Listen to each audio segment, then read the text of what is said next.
Hello everyone, मैं doctor Nilima. आज के इस वीडियो में हम बात करेंगे कि समाज का शिक्षा पर क्या प्रभाव पड़ता है। इससे पिछले वीडियो में हमने जाना कि समाज और व्यक्ति दोनों एक दूसरे के पूरक हैं, एक दूसरे के बिना दोनों का कोई अस्तित्व नहीं है। इसी श्रृंखला में हम सबसे पहले देखेंगे कि समाज का शिक्षा पर क्या प्रभाव पड़ता है।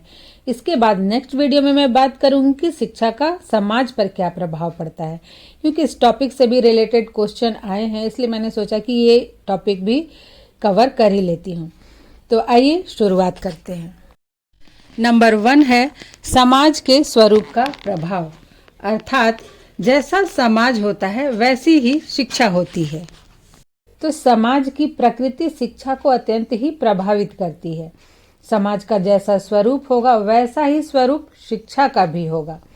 यदि समाज का स्वरूप लोकतांत्रिक होगा तो उस समाज की शिक्षा में स्वतंत्रता, समानता, भाईचारा को महत्व दिया जाएगा और विद्यालय या शिक्षण संस्थानों का संगठन भी लोकतांत्रिक आदर्शों के अनुरूप ही होगा।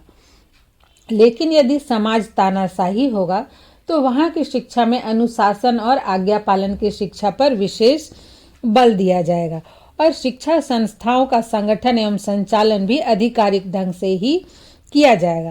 जैसे कि नाजी जर्मनी और फासिस्ट इटली में तानाशाही व्यवस्था थी और वहां की शिक्षा में अनुशासन और आज्ञाकारिता पर बल दिया जाता था। नेक्स्ट है नंबर 2, सामाजिक दृष्टिकोण का प्रभाव।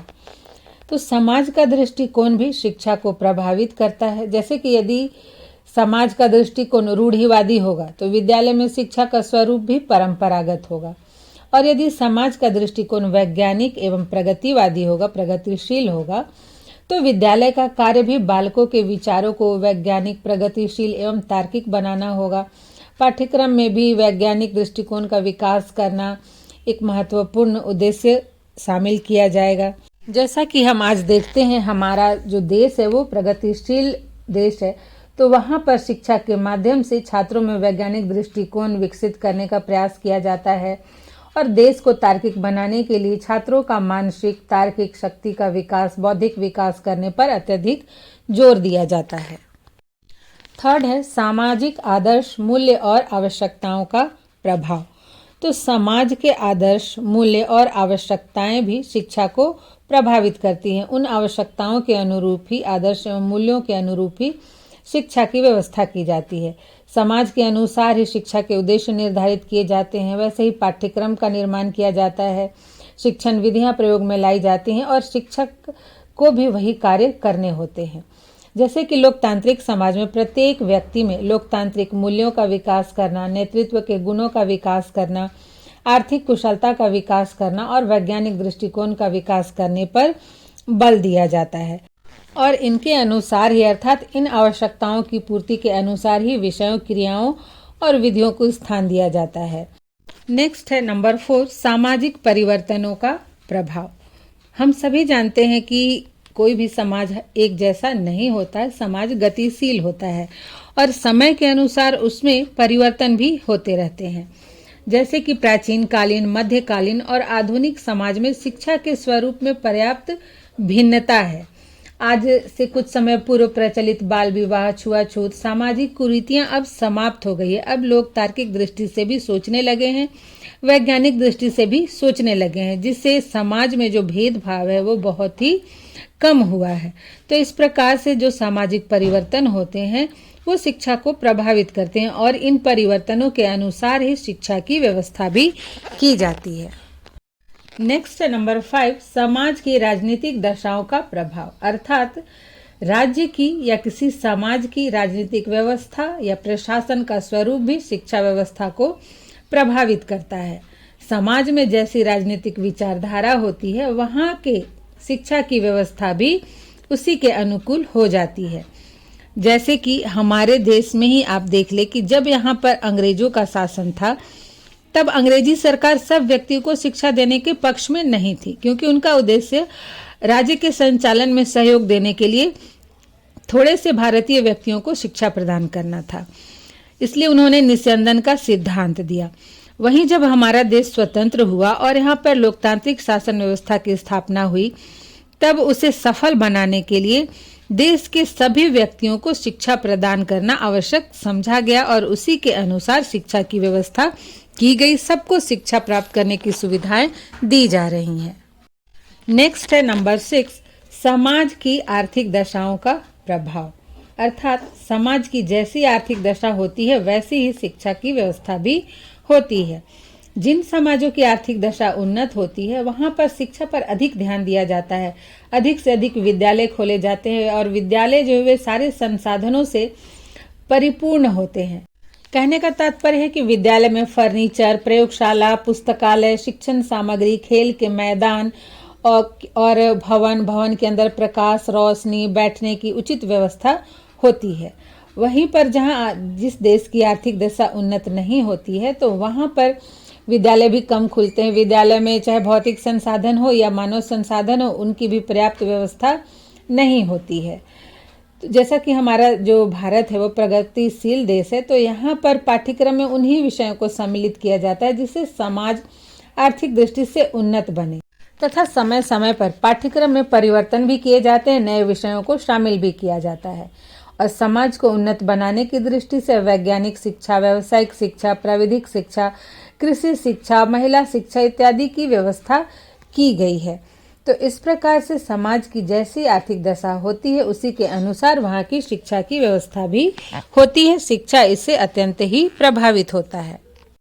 नेक्स्ट है नंबर 7, समाज के धार्मिक विचारों का प्रभाव। अर्थात समाज के लोग जिस तरह के धर्म का अनुसरण करते हैं उससे भी शिक्षा प्रभावित होती है। समाज के धार्मिक विचारों, मान्यताओं का भी शिक्षा पर अत्यंत ही गहरा प्रभाव पड़ा है। व्यवहारिक तौर पर देखा गया कि जो समाज धार्मिक रूप से कट्टर होते हैं वहाँ वे बालकों को केवल अपने धर्म के प्रति ही श्रद्धा उत्पन्न करते हैं, इसके लिए वो शिक्षा की व्यवस्था करते हैं। इसके विपरीत धार्मिक विविधता वाले समाजों में बालकों को सभी धर्म के मूल सिद्धांतों की शिक्षा दी जाती है तथा उन्हें एक दूसरे के धर्म का सम्मान करने को भी प्रेरित किया जाता है। जैसे देखिए हमारा देश जो है यहाँ धार्मिक विविधता है, तो यहाँ पर शिक्षा की व्यवस्था सरकार की ओर से तो है ही, जहाँ पर सभी धर्मों को सम्मान की दृष्टि से देखा जाता है और बालकों को सभी धर्मों के मूल सिद्धांतों की शिक्षा दी जाती है जिससे उनके मन में सभी धर्मों के प्रति सम्मान उत्पन्न हो।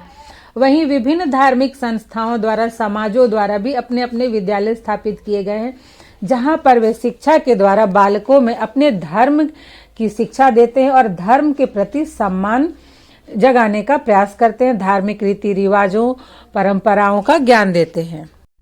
और अंत में है नंबर 1, समाज की संस्कृति का प्रभाव। अर्थात प्रत्येक समाज शिक्षा के माध्यम से अपनी संस्कृति को हस्तांतरित करके सुरक्षित रखने का प्रयास करता है और शिक्षा के माध्यम से छात्रों को अपनी संस्कृति का ज्ञान देता है जिससे कि जो संस्कृति है वो एक पीढ़ी से दूसरी पीढ़ी तक हस्तांतरित होती रहे और सुरक्षित भी रहे। हमारे भारतीय समाज में भी विभिन्न संस्कृति के लोग रहते हैं, अतः शिक्षा के द्वारा विभिन्न संस्कृतियों की शिक्षा देकर सांस्कृतिक ज्ञान प्रदान करने के साथ साथ इस संस्कृति को एक पीढ़ी से दूसरी पीढ़ी तक पहुंचाया जाता है जिससे वह सुरक्षित रह सके। और जैसा कि धार्मिक विविधता है तो यहाँ हमारे देश में सांस्कृतिक विविधता भी है। तो विद्यालय के कार्यक्रमों में आप देखेंगे कि प्रत्येक संस्कृति से संबंधित कार्यक्रमों को प्रस्तुत किया जाता है। अब हमारा झारखंड है तो यहाँ पर मूलतः स्वागत के लिए आप देखेंगे कि झारखंडी नृत्य को ही प्रधानता दी जाती है। तो इसका उद्देश्य लोगों को यहाँ की संस्कृति से परिचित करवाना है, साथ ही जो अगली पीढ़ी है इसके बारे में जानती है, समझती है और ये जो ज्ञान है उसे वो अपनी अगली पीढ़ी तक पहुँचाती है। तो इस प्रकार से शिक्षा के माध्यम से संस्कृति हस्तांतरित एवं सुरक्षित होती रहती है और संस्कृति का प्रभाव शिक्षा पर पड़ता है। अर्थात समाज की जो संस्कृति है उसी के अनुसार शिक्षा की व्यवस्था की जाती है। वैसे ही पाठ्य सहगामी क्रियाओं को आप देखेंगे विद्यालय के विभिन्न कार्यक्रमों में शामिल भी किया जाता है। तो ये हमने देखा कि किस प्रकार से समाज शिक्षा को प्रभावित करता है। समाज के जितने भी पहलू होते हैं वे सभी शिक्षा को प्रभावित करते हैं। शिक्षा के उद्देश्य को, उसके पाठ्यक्रम को, शिक्षण विधियों को, विद्यालय के स्वरूप को, शिक्षक के स्थान को, अनुशासन को, इस प्रकार से ये एक दूसरे से गहरे रूप से संबंधित हैं। यहाँ हमने देखा कि किस प्रकार से समाज शिक्षा को प्रभावित करता है। नेक्स्ट वीडियो में मैं बात करूंगी किस प्रकार से शिक्षा समाज को प्रभावित करती है, क्योंकि हम तो जान ही चुके हैं कि ये एक दूसरे के पूरक हैं और संबंधित हैं, लेकिन एक दूसरे को दोनों कैसे प्रभावित करते हैं इसकी चर्चा मैं नेक्स्ट वीडियो में करूँगी। आज यहीं तक, मिलते हैं नेक्स्ट वीडियो में।